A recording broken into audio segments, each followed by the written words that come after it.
6 more months. Hello there, ladies and gentlemen, and thank you for joining us on the Minuteman Moment. I'm your host, Philip Raboli. Today I will be reading from the Book of Great Moments in Second Amendment History. This book tells legendary tales like when Walter Sussaman showed us that holding a gun upside down to shoot at a target wasn't just a cool parlor trick, it's also a way to show your friends that you have more ammo than you know what to do with.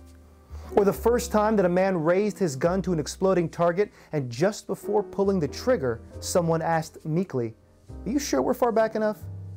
These and many more legendary tales are in this book that have been passed down for generations.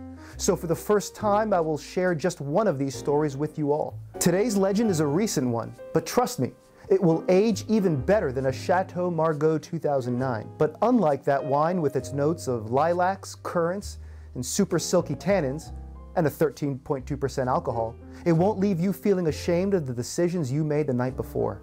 I'm talking, of course, of Texas's very own Congressman Chip Roy. He has been a vocal defender of the Constitution and Second Amendment in particular his entire life.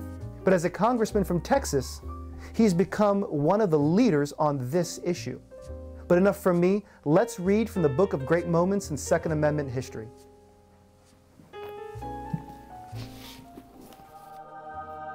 On September 22, 2021, Congressman Chip Roy demanded that red flag gun confiscation orders be removed from H.R. 4350, the National Defense Authorization Act. On the same day, the congressman wrote, "Hi America, ask your Republican representative why they are voting for the NDAA that creates anti-gun red flag laws against our military men and women. See for yourself. Hashtag no military red flag laws." On October 6, 2021, Congressman Roy wrote, "Tell every member of the House GOP and Senate GOP to demand they vote no if red flag laws and the draft women law are not removed from the NDAA or you won't support them. Hashtag no red flag laws." Representative Roy was there to marshal 75 of his GOP colleagues who voted against the NDAA in the House of Representatives. But the congressman from Texas would not stop there. In a bold move after that vote, Representative Roy made it clear that unless the provision on red flag gun confiscation is taken out of the final bill, he would not support his party's leadership in the future.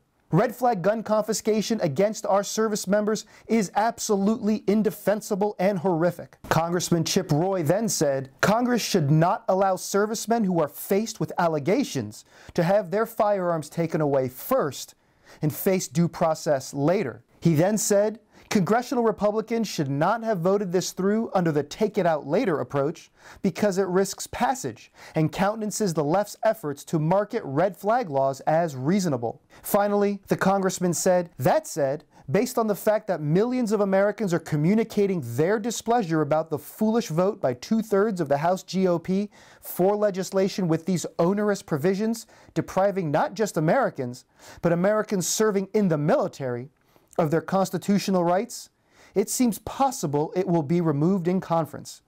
"It better be," he said. "With as much respect as I can possibly muster, given the absurdity of the subject matter, I must share with all my Republican colleagues in the Senate and the House that I cannot in good conscience vote for any member of either body, whether it be president, speaker, leader, or otherwise, if that individual votes for the final NDAA or any other legislation that results in the final passage of red flag laws risking the Second Amendment rights of our military service members, or a provision to force my daughter to register for the Selective Service and ultimately risk her conscription by the federal government." This, unfortunately, a non-negotiable deal breaker for me. I'll make sure to have the text of the letter available in the description below. Representative Roy is as no compromise on the Second Amendment as they come. You won't find a single time he's backed down from the two-way. What I just read you is the standard from here on out. There are other members of Congress who are with us on this, and we are working with them daily, and we'll keep telling you about the good work they're doing. No more strongly worded letters or empty catchphrases on social media. Congressman Roy is backing up his principles with action, and he's going to follow up on it. Representative Roy is one of the best out there. Call or email to let him know you appreciate his fight. Check out the link below for his contact. And that's it for this week. I'll see you next time on the Minuteman Moment, and make sure to watch all of our videos here on YouTube or on the Warrior Poet Society Network.